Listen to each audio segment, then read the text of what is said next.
see that happening. So I'm so excited. I know you all are excited. I know that I just talked to Roland. I was like, listen, I'm nervous. He was like, about what? Like, man, I don't know what to say to bring you up on the stage. Like you're Roland.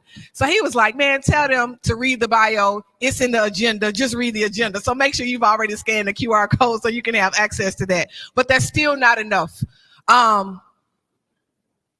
We don't have people today that we can have enough people today to have enough touch points on folks who are really, really saying and doing what needs to be said and do and done unapologetically across the country every single day. I heard a bishop say once that we live our opinions, but we speak our opinions, but we live our convictions. And I don't know of any other person that I can turn on the television every single day at 5 p.m. Central Standard Time on his owned Black Star Network to hear it. That's right. To hear it the way it needs to be heard. This giant of a man, this giant of an advocate, you all know the things that Roland has done. You know that he's interviewed presidents, that he is an author. In fact, you all are going to be purchasing his book later today, entitled White Fear, How the Browning of America, and I better make sure I quote that right because he's going to come out here and say, no, you got that wrong, girl. You got that wrong. White Fear, How the Browning of America is Making White Folks Lose Their Mind. To my colleague that is in here, that is a white lady. I love you, Mary. You know, listen, anybody that is sensitive, let me just say, and Mary's not, just hold somebody's hand. There is no offense zone. Like, I was very intentional. We were very intentional about making sure that we had someone that was going to bring the funk. That's what we need. We need someone that's going to bring the funk. And so listen, just in case you do not know who I'm talking about, or if you have not seen him in his work, let's check him out. We talk about aborting. We support life. Actually giving babies the opportunity to live. I'm confused. I'm so confused. First of all, hold up. You're confused because you think I'm saying something that I'm not. Well, tell me what you're saying. What I'm telling you, I'm being very clear. You cannot say you are pro-life when you vote against prenatal care for the mother. You cannot say you are pro-life when you vote against Head Start.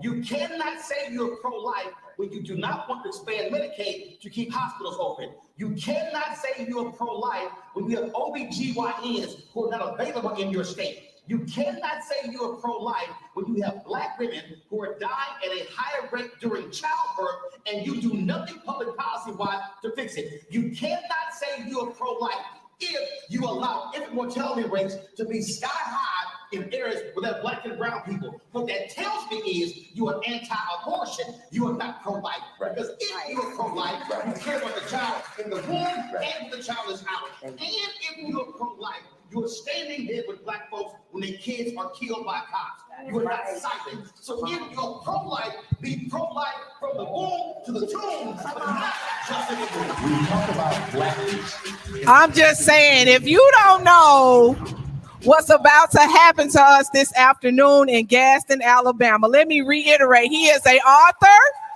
He is going to be selling his book. You will get to purchase the book and take a photo with this young man. But if you are ready to bring the funk, I need you to stand to your feet, clap your hands, and welcome Mr. Roland Martin to Gaston, Alabama.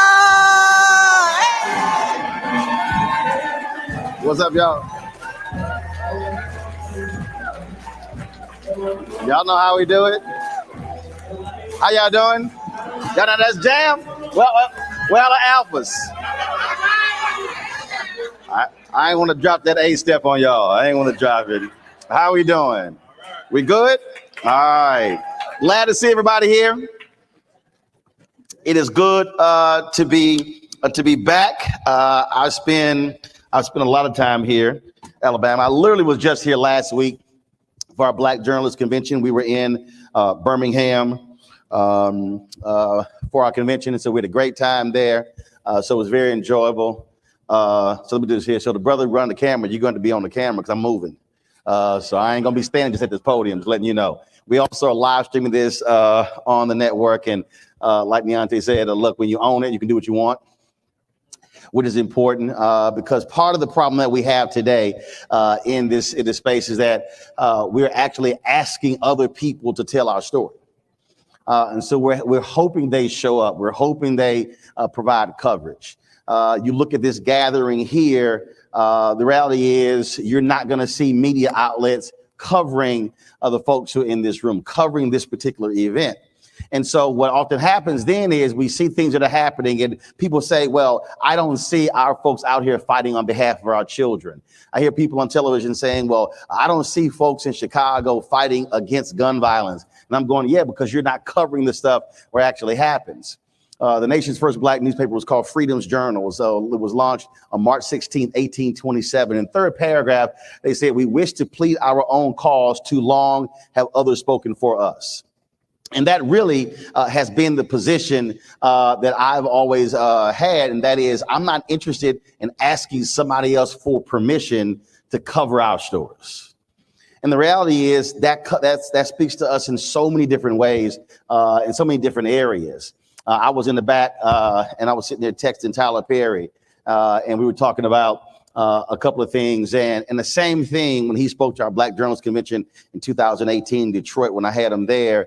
And of course, many people remember the speech he gave at the BET Awards. He says, look, he said, everybody's talking about Oscars so white. He said, that's fine. If you are spending all of your time trying to get a seat at somebody else's table, he said, that's great. He said, but I'm building my own table.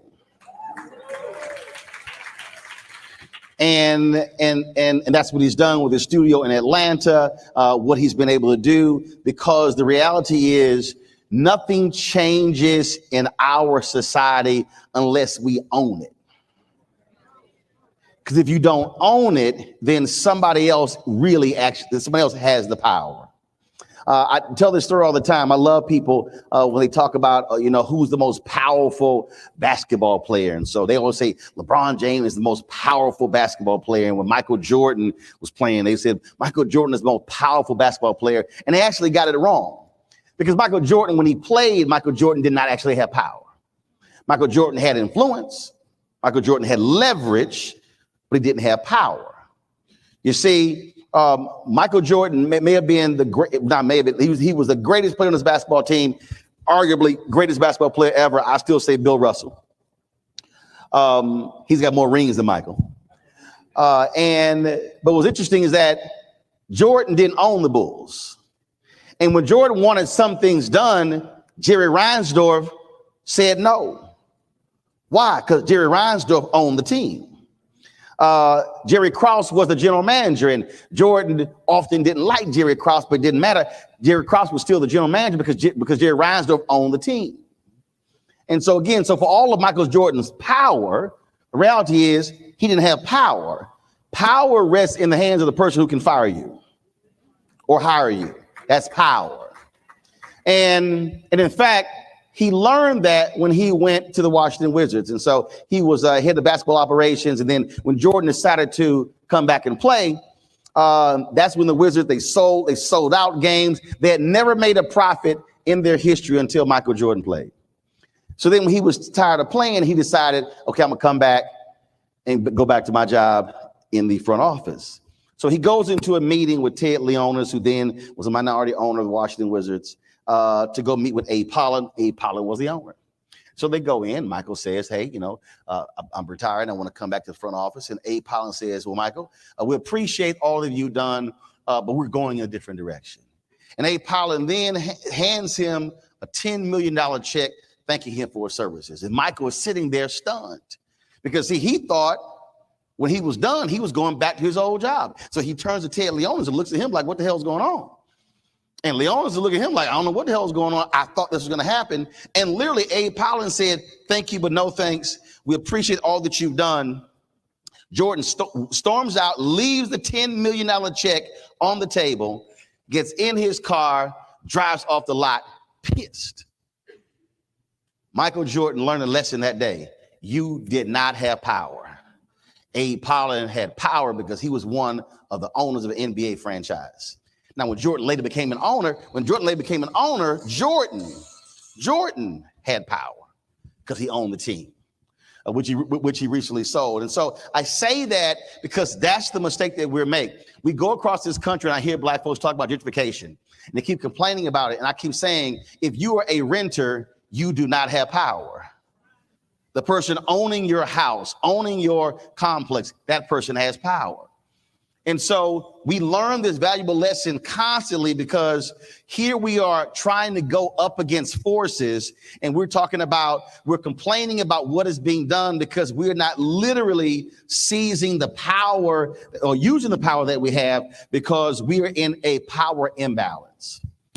And when we talk about what is happening in so many facets of our community, that's really where we stand. Because part of this is we've gotten caught up in somebody else's game. And I have people even come to me and they say, well, man, it'd be great. I had guys telling me, man, it'd be great if you had a show on MSNBC or CNN. I said, but you do know if I had those people who have shows on there, they literally do not control their show. And I said, and I get your point because you're talking about this large platform and what it means and larger audience. I said, but the power is in the ability to be able to not only own the story, you can craft it, you can create the narrative.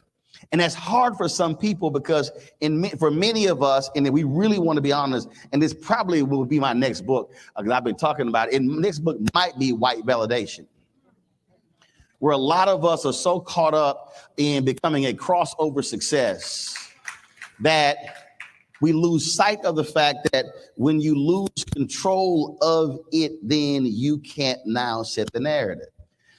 And see, so for me, being able to own the show and now own a network and have 6 other shows on the network.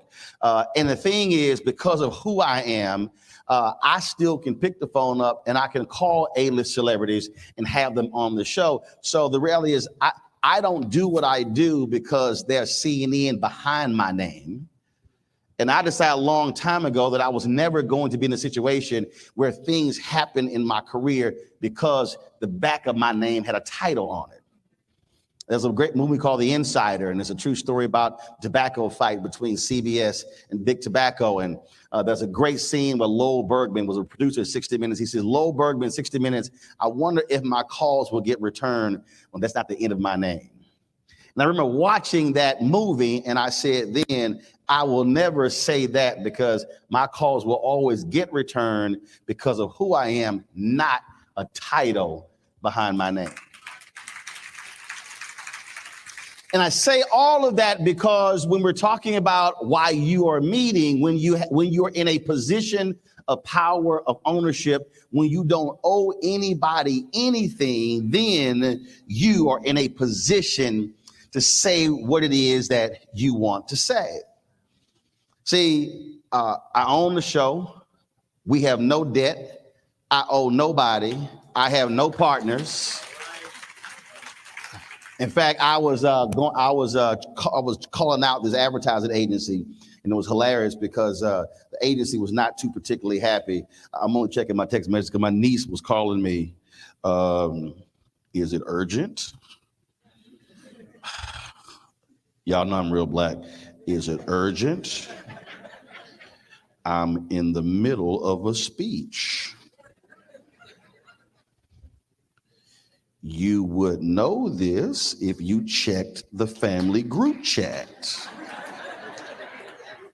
Yes, I am sending this text message. Yes, this is my oldest niece who I have to deal with all the time, who's always getting on my nerves. Huh? No, I don't love it. I don't. Thank good she got married, so she ain't got to keep asking me for money. Okay, all right, there we go. There you go. All right. What was I saying? When we talk about power and the ability to be able to control the story, to control the narrative. I mean, I've had these conversations with many people on this whole thing because they really missed the point. So when you don't owe anybody anything, then you can say what you want to say, and you don't care because they don't control your money. Paul Robeson was one of our greatest freedom fighters. And when Paul Robeson was fighting against racism in the 1940s, 30s, 40s, 50s, and 60s, America decided, oh, we're going to make sure to shut him up. So what then happened was, so he was one of the greatest singers, greatest actors. He was an amazing athlete. He was just an amazing, all around true Renaissance man, one of our greatest freedom fighters. So what they did was they then took Paul Robeson's passport.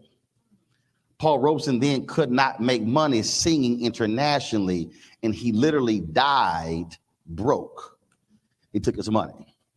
Harry Belafonte told me, and he wrote about this in his book, he said that when he saw what happened to Paul Robeson, he wanted to make sure that with his freedom fighting, his fight for civil rights, for human rights, that was never going to happen. So he always took care of his money. So he was ever in the position where they could try to come after his resources, he had already taken care of himself financially.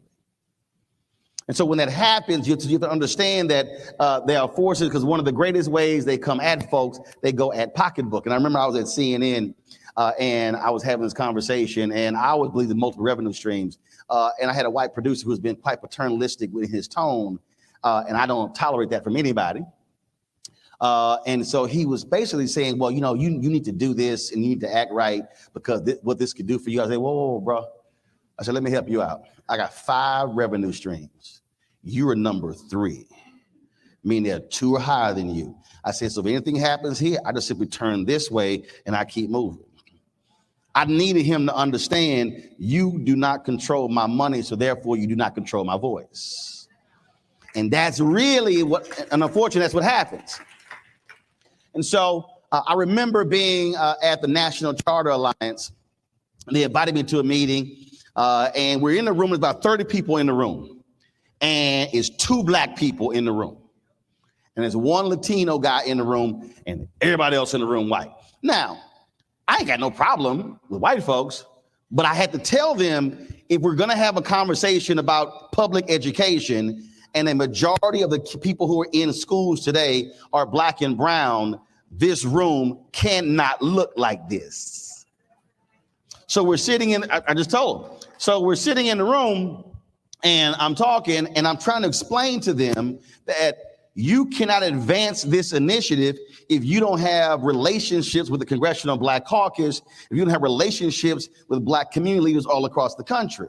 And I said, y'all can't even get a meeting with the Congressional Black Caucus. I said, I have enough fraternity brothers. We have enough. I can call a chapter meeting and get a meeting. And so, and it was so funny because former Senator Mary Landrieu of Louisiana was at the table, and she raised her hand. She says, I just want to say a couple of things. Everything he's saying right. She says, we cannot advance this movement if we do not have alliances with black and Latino elected officials.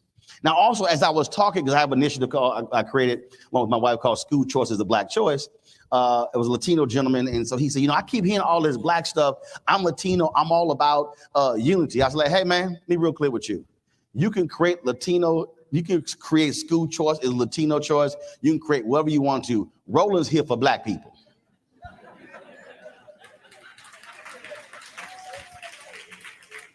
And so it was funny because the guy sitting next to me is with the Walton Foundation and a black staffer there. He really hadn't been listening to him because the guy was like, well, I don't really know who this guy is. And the black staffer was like, black people know who this guy is. And see, that was a perfect example of there are those of us in the black community that some white Americans don't know about. And the brother was kind of saying, no, I don't think you understand. Black people know who Roland Martin is. You may not know who he is, but black people know who he is. And so the guy was not sure about whether they want to do some business with me with our initiative. And I'm sitting there trying to explain to him, I was like, you can't do a meeting with black people. I can. And I was trying to explain that. So after this particular meeting, he slides me a card. He was seriously sitting next to me, slides me a card. He said, I think it's time for us to talk. I'm like, yes, it is. Now, see, understand. We're sitting, and I want you to understand the opposite. So we're sitting in a room, and there are 2 black people in the room, 1 Latino guy. Everybody else is white. I wasn't scared to be black in that room.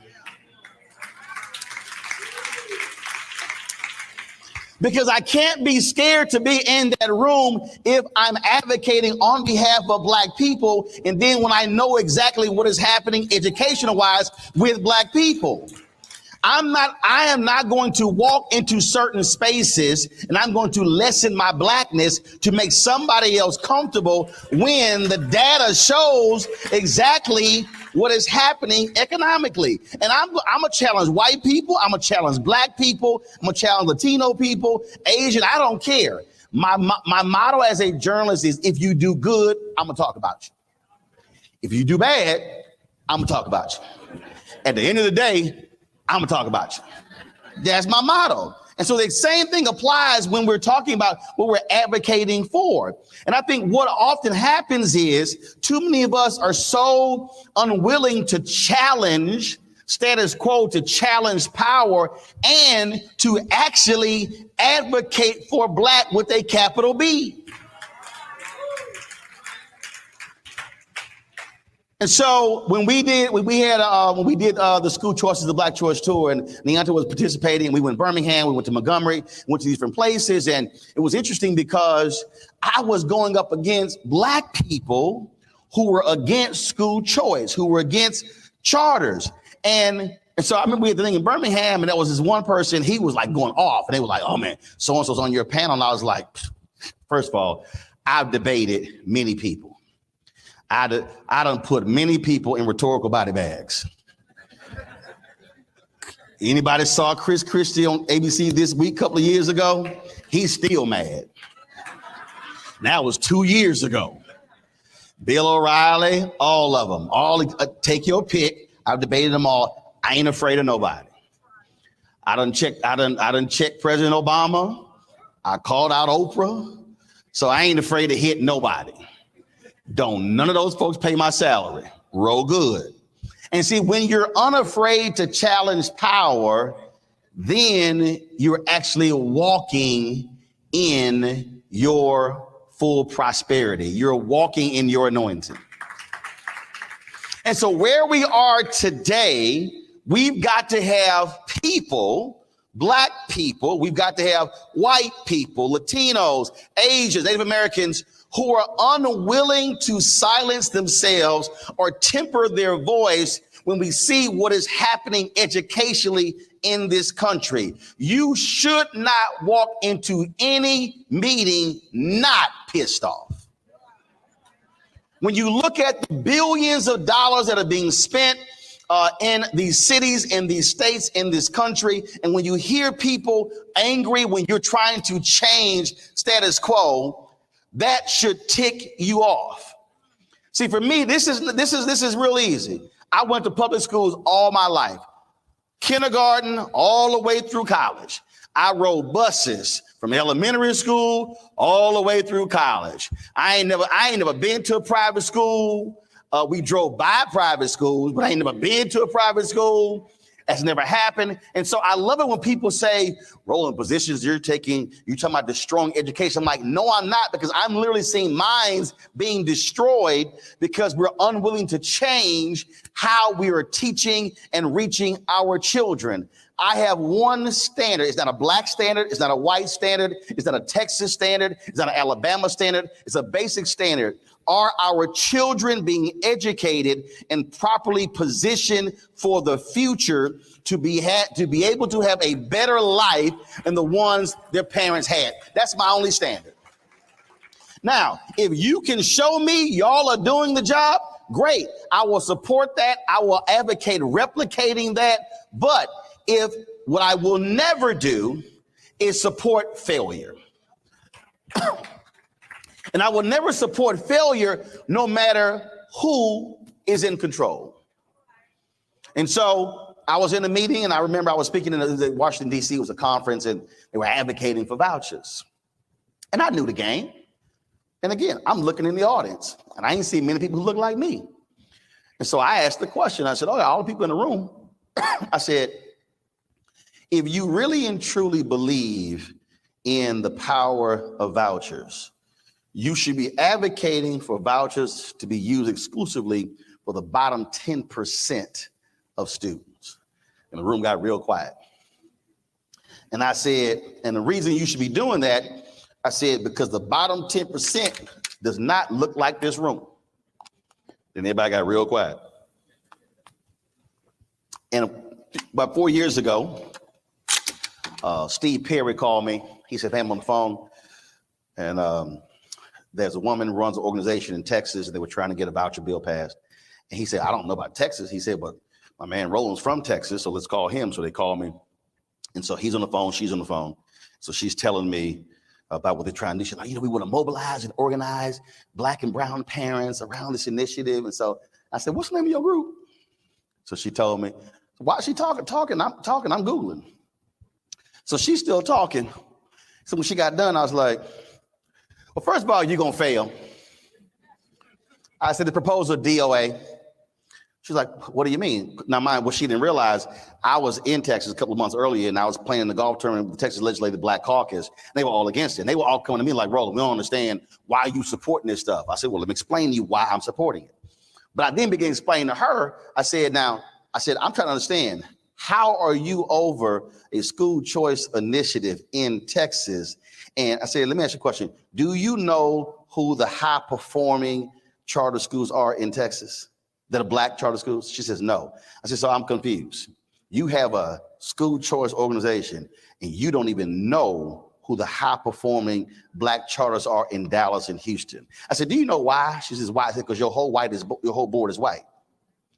I said, you're calling me wanting the Black parents to come to the state capitol to fight on behalf of an initiative, and you don't have any Black people on your board of directors. You can't even name to me the Black high-performing charter schools in Houston or Dallas. I said, you have no relationship with the Black community, but you want the Black community to come fight for you on an issue, and you don't even fight for the Black community. I said, so no, I ain't helping you with a damn thing.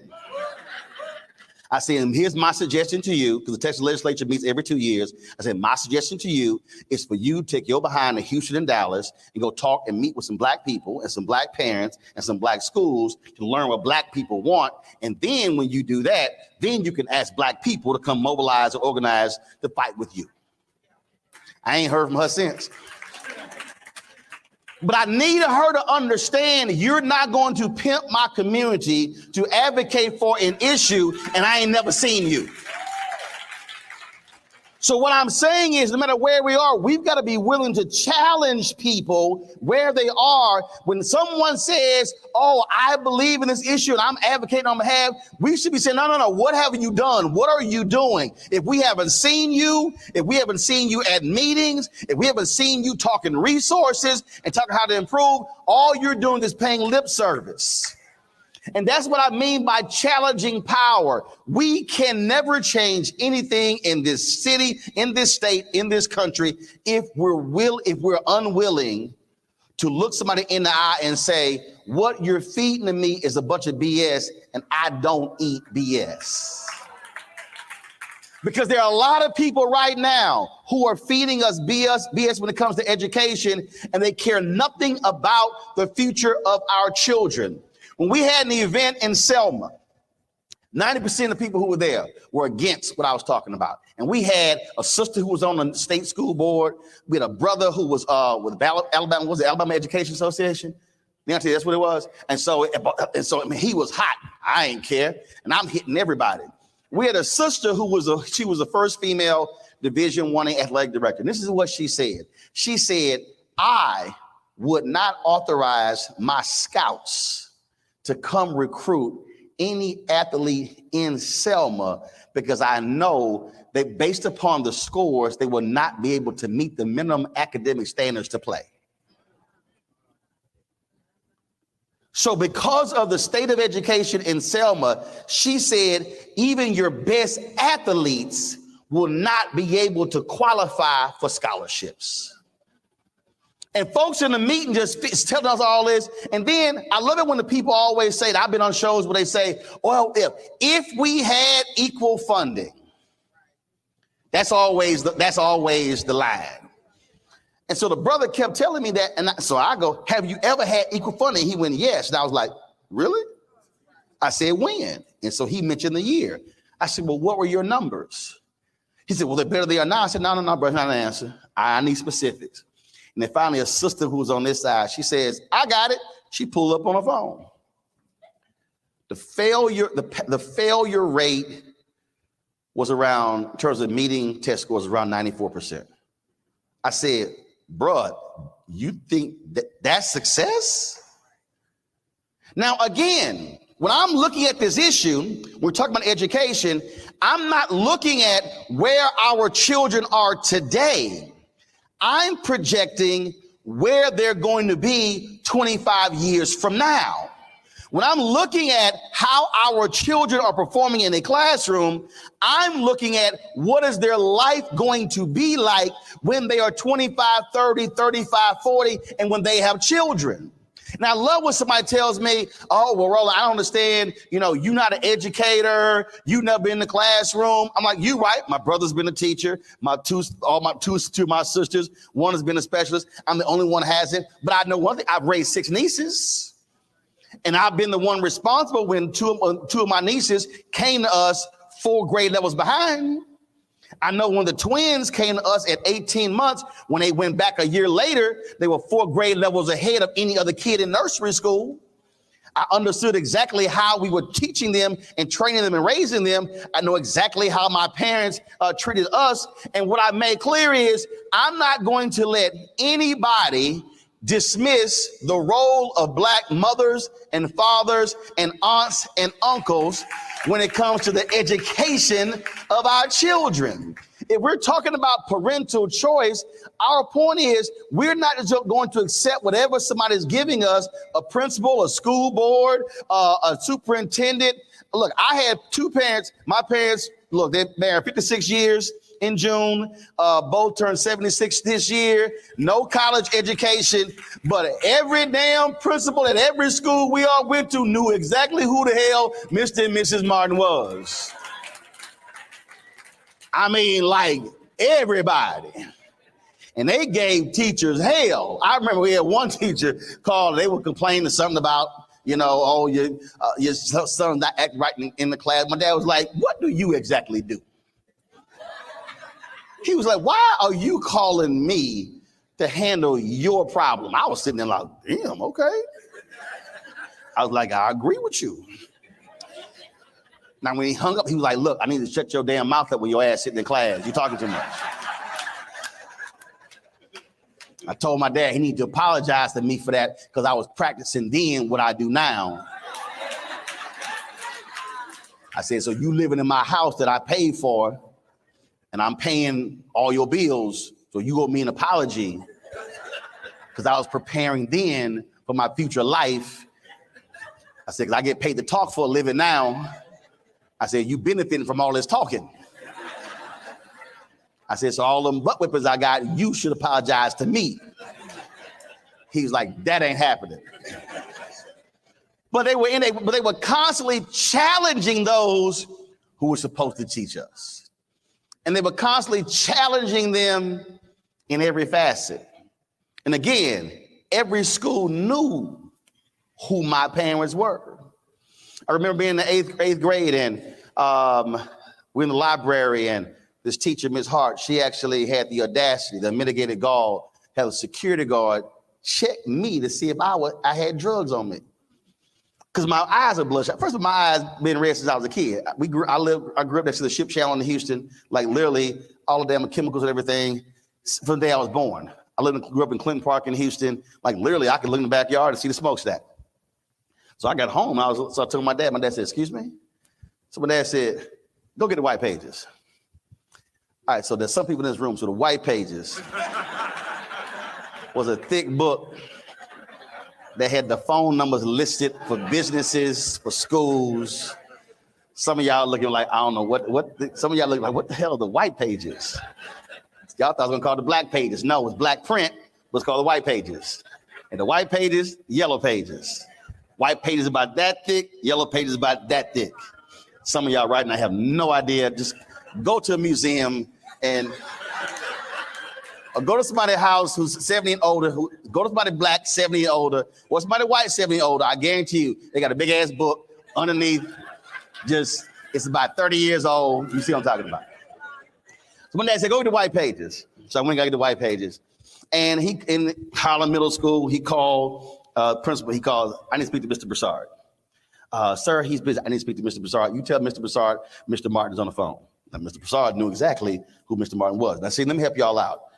She put him through, which means that Mr. Broussard already had previous encounters with Mr. Martin. Now, see, let me help some of y'all out. If you ain't never talked to or called that principal, your call is not being put through when you call.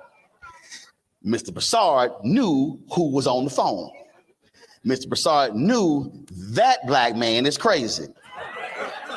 I better take his phone call because he had 3 kids in his school at one time and 2 more on the way. I got to deal with this black man for a long time. So he puts the call through, and my dad said, he said, my son just came home and with some disturbing news. He said, he said, first of all, none of my children ever use drugs. I dare anybody to question my kids using drugs. So my son is returning to school tomorrow. I fully expect that teacher to apologize to my son for what she did. And if he get home tomorrow and then tells me she did not apologize, I will be in your office 15 minutes after he comes home. Do you understand? And we ain't had no speakerphone because this where the rotary phones, wasn't no. I heard, yes, Mr. Martin, I understand. And the next day, I strolled up in that class. Now, you know the worst thing in the world when a teacher got to apologize to the student because you feeling yourself. And Ms. Hart, she was a white teacher. She had to apologize by having that security guard check me. But that never could happen, one, if mama and daddy were not engaged parents in the education of their children. And so if we're talking about how we are going to change this direction that we are in, it has to take place with the people who are in this room who are fully engaged and not nominally engaged. And I'm talking about it to the point, and see, there's some people who say, well, I think you're doing too much. There is no such thing as any parent doing too much if they're fighting for their child. Because understand, the fight that you are engaged in right now is going to have a direct cause and effect with the future life of your child. I could not be doing what I do today. I could not have met the people who I've met. I could not make the money that I make. I could not have done any of this stuff if I did not have 2 highly engaged, focused parents on the education of their 5 children. It could not happen. So I'm a living testimony to what happens when you have parents who care so much about what happens with their child that they are unwilling to accept anything from the school system, from the principal, from any of these people. And then what then happened was, because I bore witness to what they were doing every single day in our lives, that then translated into how I was also challenging a system when I was in school. I went to school of communications, Jack Hayes High School in Houston. And we had too often our equipment was broken and stuff wasn't working. And we would have district superintendents and others would come to the school and I'll be challenging them. Why isn't this stuff fixed? They were looking like, who the hell is this? And then my principal would be like, look, y'all might want to answer his question because I was giving them hell.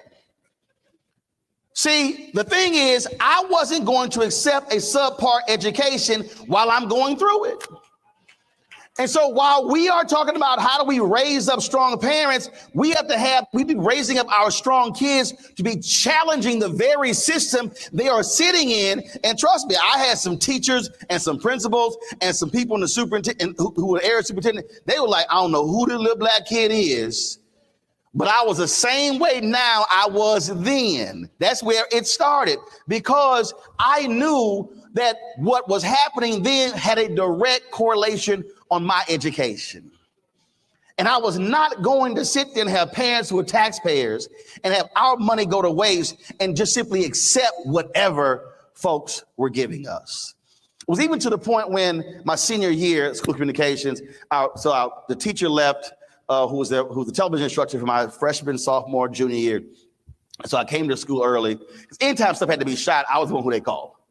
So when y'all understand, when you see me on camera, no, I can do everything behind the camera. I can set it up, I can record, I can do all sort of stuff like that. I can do all of it because that's what we learned in school. And so I came to school early and they said, hey, your new TV instructor is here. I was like, all right, so I go downstairs. I'm like, she told me who she was. I was like, all right, what have you done? And she looked at me like, just a student question me. I'm like, yeah, what's your resume?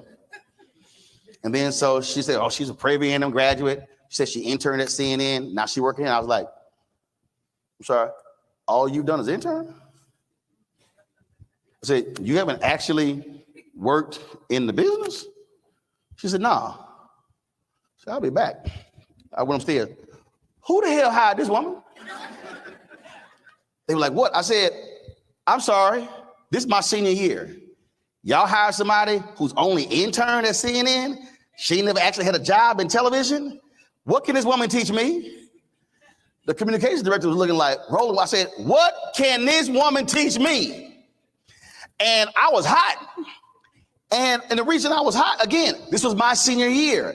I know I decided at 14 what I wanted to do. I did not want anybody teaching me who did not have more, who had less knowledge than me.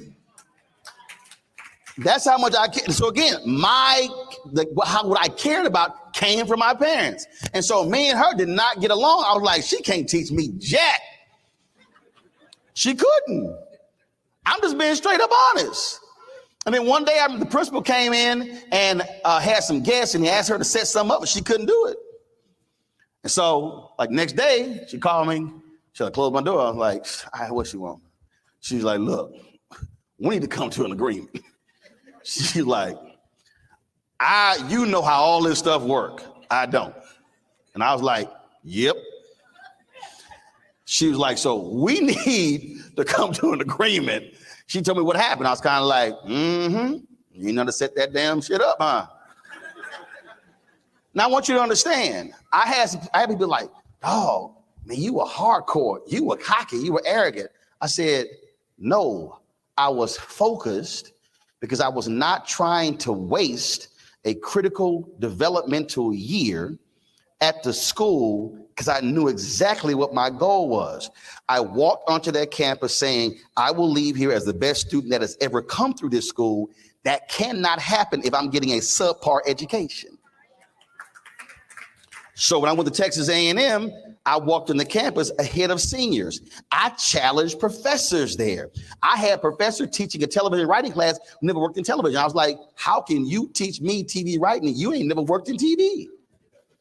Just saying.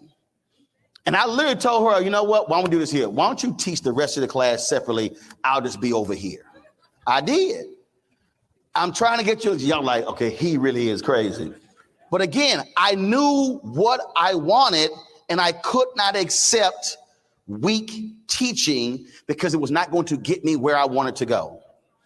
That came from watching parents demand a high level of excellence from principals and teachers. And so by me bearing witness to that, I then said the exact same thing. So I'm saying all of that for you to understand what you're doing here, what you're trying to accomplish is going to have a direct relationship as to how your child sees your level of interaction in their education. And then you putting that foot against somebody's neck in the school system, I'm sure you ride their behinds real hard as well. And they're going to understand that in 15, 20, 30 years from now, they're going to say, thank God I had a mama and a daddy and an aunt and an uncle that cared about my education, because we already know what the difference between those with a college degree and those with a high school diploma when it comes to earnings. We understand the difference in terms of salary, negotiation. We understand the difference between those who own homes and those who don't.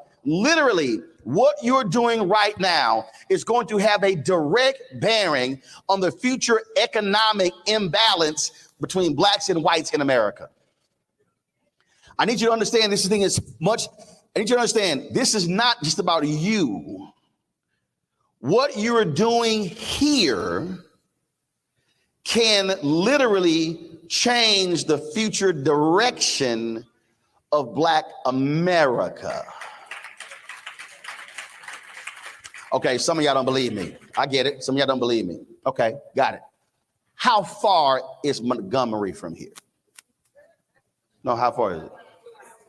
2 hours. So I want you to put this, I need you to see this a lot differently. Okay? So look to the person to your right. Just look to the person to your right. If you don't know them, just say, give them a head nod. All the Black people like, what's up? Okay? Look to the person to your left. I want you to understand that literally there are more people who are sitting in this room right now than the number of people who were sitting in a basement in Montgomery in 1955.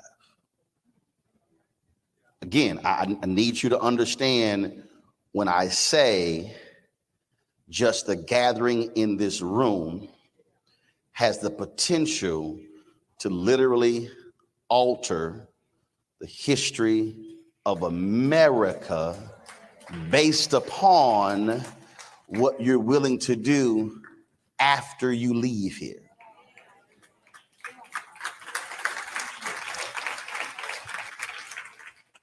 Everybody, many of us, when we talk about the Montgomery bus boycott, we ignore the fact that the Montgomery bus boycott, yes, it lasted 382 days, but it was initially a one-day boycott.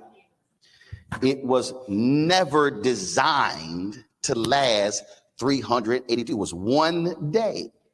When 50,000 Black people did not get on a bus, they then said, let's do 5. After the 5th day, they then said, let's continue this. When they sat in a basement in Montgomery, and when they chose Dr. King to lead the Montgomery Improvement Association, they literally voted in the basement. Then they said, look, there's a whole church waiting on us upstairs. If you've been to that church, that is not a large church. It is not a mega church. So it was not like 5,000 people were waiting upstairs. So a small number of people in a basement in Montgomery agreed to move forward with the Montgomery Improvement Association, which was actually laid out at the table by a Black woman, Joanne Robinson, and Fred Gray. That's where the idea came from. 2 people. I want you to remember that. 2 people at a kitchen table sat there and put the pieces together of what became the Montgomery bus boycott. 2 people. 2 people then got with a women's group. That group is largely ignored in the annals of history, but it was Black women that then took it from Joanne Robinson, and then it morphed into the MIA, and then King then became the leader, and then it went from there. So they then said that they launched it 1 day, 5 day, then 382 days. After the Supreme Court decision, they then said, what's next? So when we talk about the Black freedom movement called the Civil Rights Movement, we have to understand we can't talk about these things within the context of 64 Civil Rights Act, 65 Voting Rights Act, 68 Fair Housing Act. You can't talk about all these different things. You can't talk about all these things that happened from 68 back to 55 or from 68 forward if you ignore the reality that a very small group of people gathered to have a one-day boycott that went to 5, that went to 382, that literally sparked what is now an internationally known movement. So right now in 2023, there are people who are protesting for issues in other countries who are referencing Montgomery. You can go to other countries and walk or drive on Martin Luther King drives. not just in black neighborhoods in the United States. When they had the Arab uprising, the Arab Spring, there were people literally wearing signs that said, "I am a man." The exact signs that black garbage workers wore in Memphis in 1968. So what I'm trying to get you to understand is that you should not look at this gathering on August 12th, 2023 solely through the lens of it's just a small group of us meeting, fighting on behalf of education for our children today. I guarantee you somebody in this room has said at one point today, "Man, this room should be packed." I get, see some of y'all like, "Dang, he must be listening to my conversation." But I need you to understand that you don't need this room to be packed to the walls and outside in order to actually create a revolution or a movement that could literally change the future direction of this country, of this entire race. And so what I'm trying to get you to see is that when we decide that we're going to focus on this one thing, and we're going to do this for the next 2 months, 3 months, 6 months, 9 months, year, whatever, and not worry about who's not here, not worry about who didn't show up, not worry about, "Man, I wish so-and-so should have been here." Because see, I don't waste my time with folk who are not here. So somebody says, "Man, this room should be filled."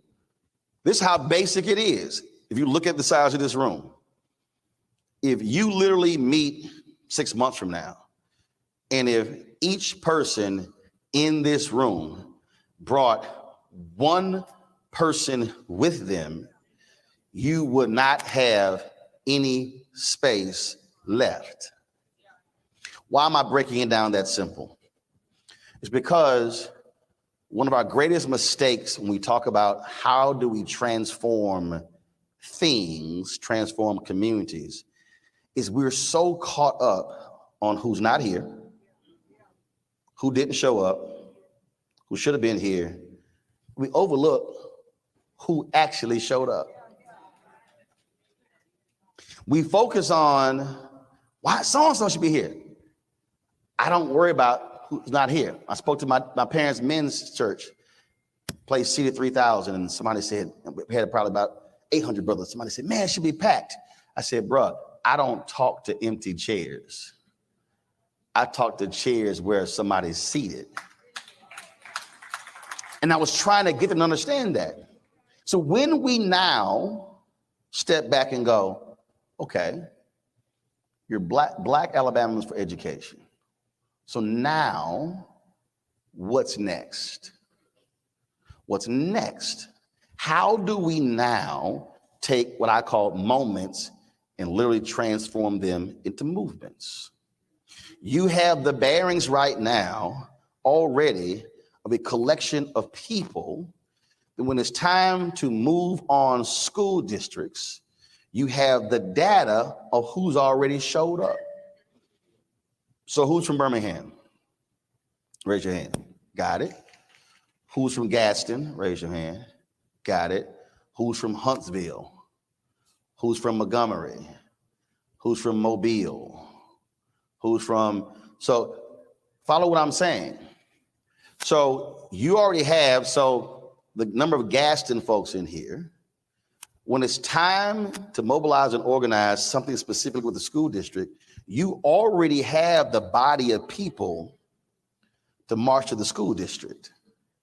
You bring one each, they're gonna look up and say, who in the hell are these 300 people showing up? What's going on? See, what happens is, and this is one of the greatest mistakes that we do in our community, we have short-term gatherings with no long-term plans.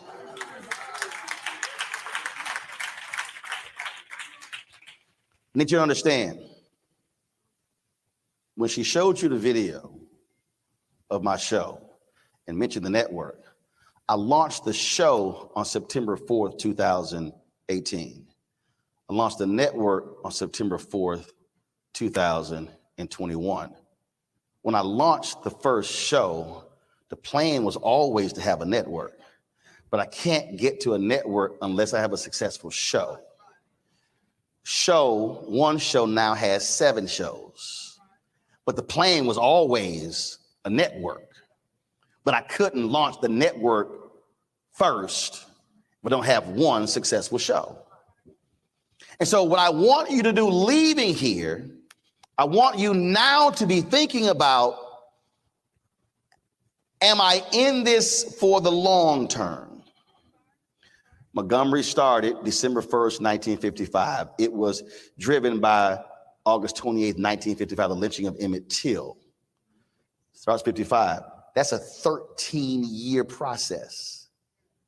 So you now have to make a decision. Am I only here for today? Am I only here for when my child graduates? Or am I committed to this concept for now until I become an ancestor?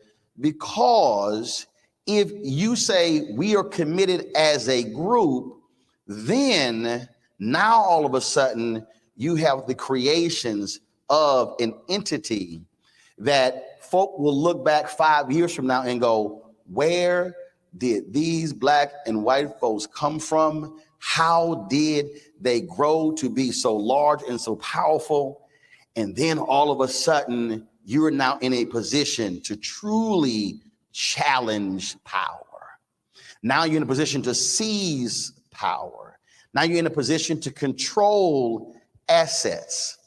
And part of the problem for a lot of us, especially those who are not college educated, who haven't gone other places, is that we don't truly believe what is possible. I knew somebody asked me, because I just got into last year's Society of Professional Journalists Hall of Fame, the year before the National Association of Black Journalists Hall of Fame, and I got asked a question.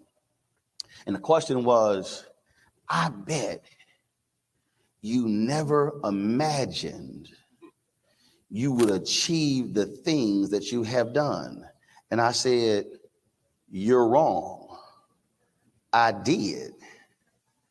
And they looked at me like, what? Now, mind you, when an athlete says that, we applaud it. Today, my man Dwayne Wade is going to the Hall of Fame. If Dwayne Wade said as a high school player, I want to be in the Basketball Hall of Fame one day, they're like, oh my God, that's awesome. But when you're Black and you don't play sports and you envision the life you want to have, then folk look at you like you crazy, cocky, arrogant, and out of your mind. So I needed the reporter to understand, no, everything that has transpired in my career, I absolutely envisioned it. I saw it. I said it. I articulated it. And I then demanded those teach me what I need to learn, because I knew where I was trying to go and what I was trying to get to. So no, I wasn't shocked that I achieved what I dreamed and what I visualized. And so what I'm saying to you is, right now, you should be thinking and visualizing, how far do we want to take this? What do we want to build? How major do we want this to be? And if you think large enough, you literally can create an educational movement that could rival the civil rights movement, that could change Black folks economically, educationally, and all the things we're talking about that have not been accomplished can be accomplished, but it cannot be done unless there is a group of people today willing to sacrifice, willing to meet, willing to organize, willing to mobilize, willing to challenge one another to be able to achieve that. And if that happens, then 10, 20, 30, 50 years from now, there'll be people meeting in this state and meeting across the country, and they'll be asking, how did all of this change? And they will say, because a group of people with a common mission and a common purpose gathered in a ballroom in Gaston, Alabama, and they said they had the audacity to actually think bigger and think broader and larger, and thank God they did. But none of that can happen if when you leave here, you don't continue the work. Last point. I get young journalists come up to me and they say, man, I want to do what you do. And I know what they're actually talking about. That means they want the selfies. They want to be able to call major celebrities on their cell phones. They want to be able to be known. But my response to them is, but do you want to do what I do? Then they look at me like I'm crazy. I said, no, not what I did, what I do. Because they think what I did is past tense. I'm still working today. The work ethic still happens today. I could sit here and rest and chill. I could easily say, oh, NABJ, youngest living member inductee to the Hall of Fame. But my career didn't stop at 52. I got more stuff I want to do, which means that's the work. Which means that what you're about to embark on is going to tick some people off. And they might be in your family. They might be at your church. They might be the same political party. They might be your fraternity or sorority. They might be Eastern Star, might be Prince Hall Mason, might be Lynx, might be Alphas and Deltas. It does not matter. Some folk are not going to be happy with what you're doing. They're going to say, well, why are you challenging? Why are you doing this here? Because, and your answer is because I'm doing it for not just my children, but my children's children's children's children. When people are focused on lineage, then you understand how things change. We literally are sitting here because there were a group of people who were enslaved physically, but were not enslaved mentally. I never, ever allow anybody to call Black folks lazy and unaccomplished when I cannot derive from a people that went through holy hell for 243 years. And then an additional 12 years of Reconstruction. And then 92 years of Jim Crow. And then the last 50 plus years. And we still are not fully free Americans. Which means that, and let me be clear, and those who are white allies who stand with us, who today are being treated like modern day James Reed and Viola Liuzzo and others who died fighting with us as well. What I'm trying to get us to understand is when you have a commitment, not just about you, but about your kids' kids, then you are doing the exact same thing our ancestors did.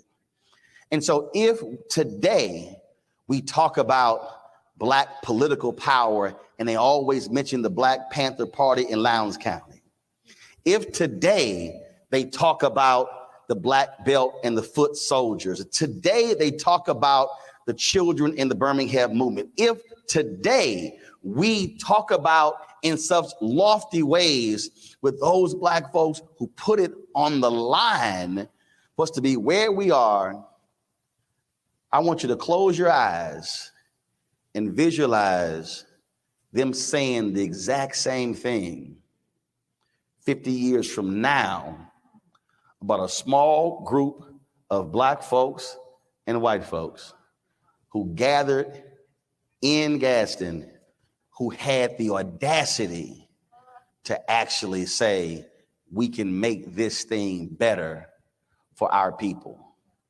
That is what should motivate you every single day. Thanks a bunch.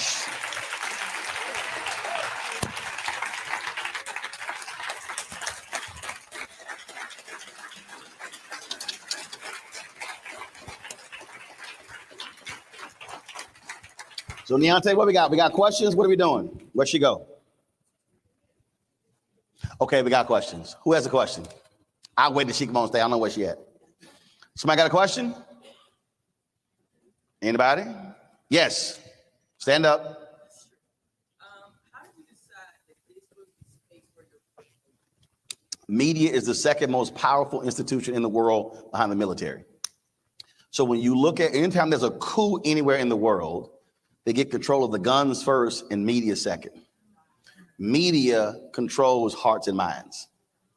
So when you understand that level of power, media can build people up, take people down. Media can elevate folks and it can crush people. And so for me, it was understanding that. So it came down to two schools of communications. School of communications and law enforcement and criminal justice. Communications or lawyer, one of those two. And so that's what it was. And then when you begin to study and you begin to realize again how you can change things. I had somebody come up to me and the brother said, he said, man, you got the anointing, you should preach. I was like, nah, brother, it ain't happening. I did. I said, he said, well, I don't understand. I said, well, first of all, I said, I was in prayer and God said, I got enough people preaching. He said, you can speak to more people in 5 minutes of television than some preachers will speak to in an entire year.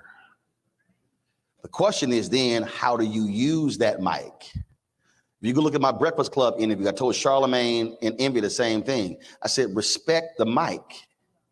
Because what comes out of your mouth into this microphone touches millions. So last night in Birmingham, a sister came up to me and she said, I made this blanket for you.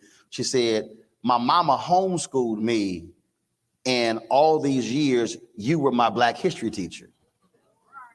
She said, my mama made me watch your show and the stuff that you covered literally taught me Black history my whole education life. So you never know who's on the other side of what you're, who's receiving what you're sending out. So when you use that mic properly, you know how you can impact. I got people come up to me and they say, I ran for office because I learned politics from you. I had a brother came to me at the Cincinnati Music Festival. He said, man, I went back to college because of you. So again, it's how you use your gift, how you can impact people. Next, yes.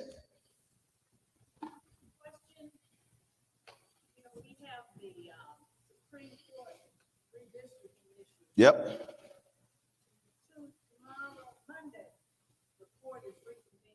Yep.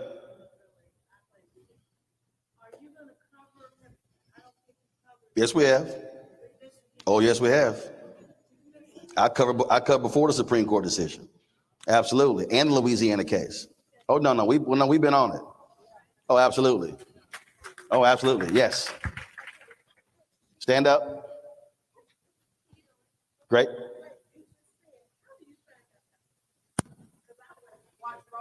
Watch Roland every day. Yeah, I mean, understand. The reality is my show is 2 hours a day. We have another daily show. We have weekly shows. I mean, we cover these stories every single day. But we don't cover them just how mainstream media does. We're not going to spend 3, 4, 5 minutes. We're going to spend 30, 40, 50 minutes and then really unpacking it, but also walking folks through, having those lawyers on. The Alabama case that went to the Supreme Court, I actually had the plaintiff on the show with the lawyers on the show. So we've done that, but we also explained to people what the ruling was and what's going to happen after that. So what happens all the time, though, is when you see stories, and this is the mistake that we make when we only follow mainstream media, okay? They likely are not going to continue to cover the story. We're covering all the nuances of it. And so that's really how we do it. And so that's why Black-owned media is critically important. All the things I talked about, we're not here if you don't have Black newspapers. See, everybody, I remember Doris Kearns Goodwin, big time historian. She was on Meet the Press, and she praised the New York Times for running the photo of Emmett Till. And I immediately tweeted her. I said, "Oh hell no! You're not going to give the New York Times credit for the Emmett Till photo, and you're going to ignore the Chicago Defender and Jet." I'm like, they ran it before the New York Times, and so understand we have to watch and support our own. So that's what I'm saying. So we've been all over that story. We've had members of Congress on, we had the lawyers on, we had the plaintiff on. And not just that, again, the case out of Louisiana as well, the cases out of Florida. We've been covering the same issues in North Carolina, in South Carolina, all these states, because it all revolves around political power.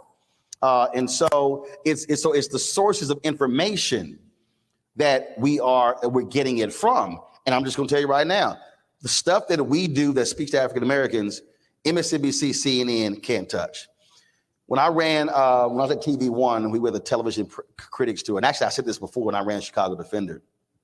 We're sitting with Television Critics Association. I'm sitting there with Alfred Liggins, the CEO of TV One.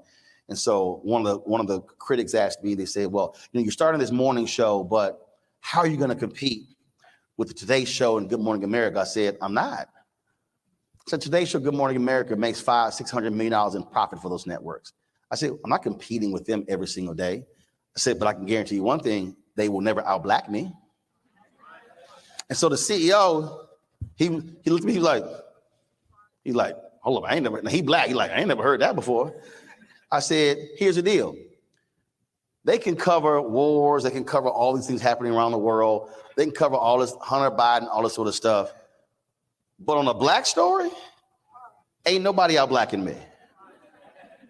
Nobody. And I don't allow folk to then say, well, Roland, we're going to do the interview with MSNBC and CNN. We might get to you. Oh, no, you're not. You're going to come talk to me before you talk to them.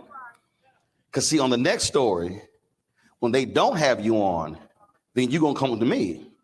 Then I'm going to remind you what you did last time. So I advise you, don't blow me off this time because it's going to be a problem next time. And I've told some people that. I don't allow anybody treating black-owned media second class. Nobody. So we're going to cover it. And so again, that's the stuff that we do 5 days a week, 2 hours a day, and have done it for almost 5 years. Next question. No more questions. No more questions. I'm gonna take one more question. One more. I'm taking one more question. All right, one more. We started late. It's on you.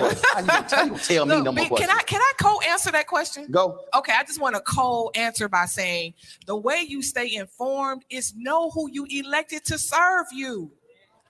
Yep. Know who your school board rep is. Know who your city council member is. Know who your state senator is. Know who our state representatives are. I'm an elected official, and I'm telling you to know me. But even if, like I said this last night, everybody black in Alabama think Terry Sewell is their congresswoman. No. Now, let me be clear. You might live in somebody else's congressional district. You are still a constituent. They still answer to you. What many of us do, we go, oh, I didn't vote for that person, so I'm good. No. You are still a constituent. And so I grew up, again, parents who were involved in Civic Club, challenging. I remember speaking to the city council when I was in 10th grade. So you are a constituent. Understand, this governor has to answer to you. This attorney general has to answer to you. The State Board of Education has to answer to you. You cannot be, when you walk into any of these meetings, you lead with, I am a constituent. You are not going to ignore me just because I'm not white or conservative. Look, Texas, I'm a graduate of Texas A&M. We just went through this ridiculous debacle where they didn't want to hire the sister, Kathleen McElroy.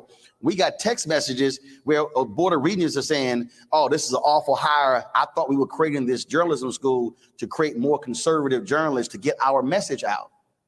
I call for those two to resign. I said, if you're members of the Texas A&M Board of Regents, you represent the state, not your white conservative interest. And other people kind of like, well, and I made it clear. I said, I'm going after all of y'all. So again, that's where we have to be unwilling to challenge power and knowing very well who represents us. Last question. Who we got? Last question.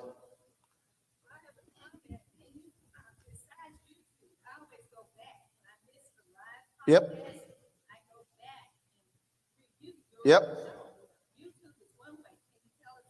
Well, our Black Star Network app.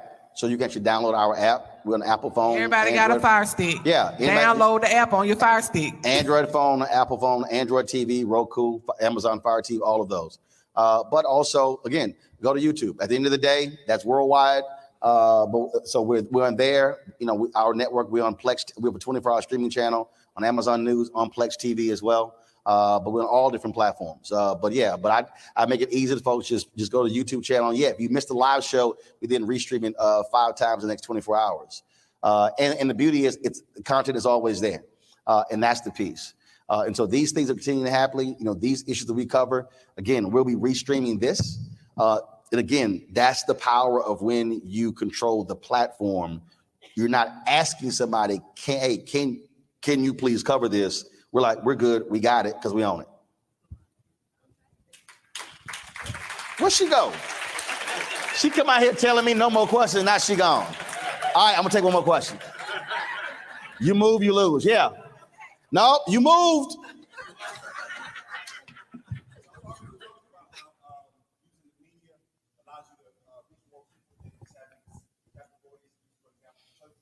Well, first of all, I'm expanding your question. So if you are on social media, raise your hand. I'm talking about any social media platform. If you're on Facebook, Instagram, keep your hands up. Facebook, Instagram, Twitter, fan base, LinkedIn, all the platforms. Now, I have 4 million followers, but I want you to understand when you now look at your numbers collectively, you now can drive your message. So imagine if a tweet is put together with a graphic, boom, email goes out. I want everybody posting this. You post it, you post it, you post it, you post it, you post it. So now all of a sudden you got your hashtag, it's all now going out. What you then do, you tag prominent people in your post. So let's say you put at Roland S. Martin and you put 5 others. What then happens is it now shows up on my feed. It's easier for me to retweet that because it's showing up in my feed versus me possibly seeing it outside of my feed. So now you're talking about creating messaging that's now being amplified a lot quicker. It goes out. There are people who hit me directly, Roland, did you see this story? Boom, I see it. They might email me or they might DM me. Boom, goes to my producer. It might be on the show that night. So never assume that someone like me sees everything. You should be thinking collectively how you're able to now use each other's platforms and now aggregate that to now begin to drive a message. And so when they elected official, if there's somebody you're going after, imagine every post tagging them 100, 200 times. The algorithm picks it up and then all of a sudden that thing is now being replicated. And so now you're using the power. And so that's where you're not worrying about if media shows up. You, in essence, are using your own media to drive your message. And then you're sort of building it that way. There you go. Give it up for Roland. Well, we can't thank you enough. This city is truly blessed, Roland, to have you here. I'm grateful. The way I met Roland was through BAYO, the Black Alliance for Educational Options with Dr. Howard Fuller. I was living in Nashville and working with BAYO, and we had a little bit of resources, and I knew my time was coming closely to an end, and you were at Howard University. And I was like, I'm about to do 2 birds with 1 stone. I'm going to the new African American Museum and I'm going to see Roland. And he gonna know me because I came in there with a t-shirt, like, look at this t-shirt. And it was about education, but I met Roland then. And of course, with BAYO, you had been through a lot of different events and activities with us. And so when we were blessed with this opportunity, I said, man, I'm bringing Roland home to Gaston. The people love you here. They in the room. Divine 9 is in here. We know you love Alpha. And we know Alpha loves you. Life member. We know what does he say? That your founder, frat brother Vernon. Vernon Woodson Tandy. What does he say? He said, we will fight until hell freezes over, and then we will fight on the ice. Well, we don't have no ice, and I hope this not upside down. But we wanted to present you with something that we know you love. I hope you don't have this already. I don't. Good. We expect to see that in the studio behind the screen. She's like asking me, she's like, what's your line name? Where you pledge? Like, girls in the bio. Yeah, I didn't read that. That was too long. We know he's dope. But look at that. We just wanted to present you with something nice on behalf of Black Alabamians. So let me get in that photo. This can't fit in a suitcase. We'll get it back. We gotta ship this one. Yes. Okay. So what's next? We have abbreviated the second half of the day. And so at this point, 3 things are going to happen at the same time. The session. Yeah, give it up. Give it up. Give it up. Give it up. Thank you. Thank you. Hold on, we'll take one more from my phone. Come on. Okay. Take one on my phone. So I got a couple of followers. Make sure you tag Black Alabamians. You gonna tell me? Make sure I tag. I'm just saying, you giving the I'm not giving you giving the sauce, so I just want to make sure. Make sure. All You right. gonna tell me? Okay, hold on. Thank you. Okay, we're gonna take a group Let's selfie. do a selfie. Shh, I got this. Ain't my first time. All right, hold up. Let's see if we got everybody in here. All right, we're gonna take on that side first. Okay, everybody on that side, smile. Okay, we're gonna go on that side over there. Okay, everybody. All right, there we go. Okay. Gaston's in the building. Okay. I feel like I'm about to MC something. All right, y'all. We're gonna try to do 3 things at the same time. Roland is definitely doing selling his books and signing his books out front. So he's gonna be here until you all decide that everybody has purchased and you're done. We are still going to have the other 2 breakout sessions. We're going to try to do them in like 20, 25 minutes. So if you want to do the college and career readiness standards, I'm going to facilitate that. Going to move really fast, but it's great information that you should have. That's going to be in meeting room 2. And meeting room 3, do we still have time, Dr. Richmond? She's over there mad at us because we dug. If you had our first session, you know she's mad because we dug into her time. But in this second session, she's going to facilitate as well. And then we're going to come back in here for a 3 p.m. workforce industry panel. You guys got to hear from folks who are in the workforce industry to understand what's happening in the state of Alabama and across the country with employability opportunities. So the stage will change. So I'm wasting our time. Go ahead and go to your sessions where you want to be, or if you want to be out front, and he's going to be here. So you won't miss the opportunities to get a photo, to get a book signed. And I hope this was great. And we are dismissed from this piece.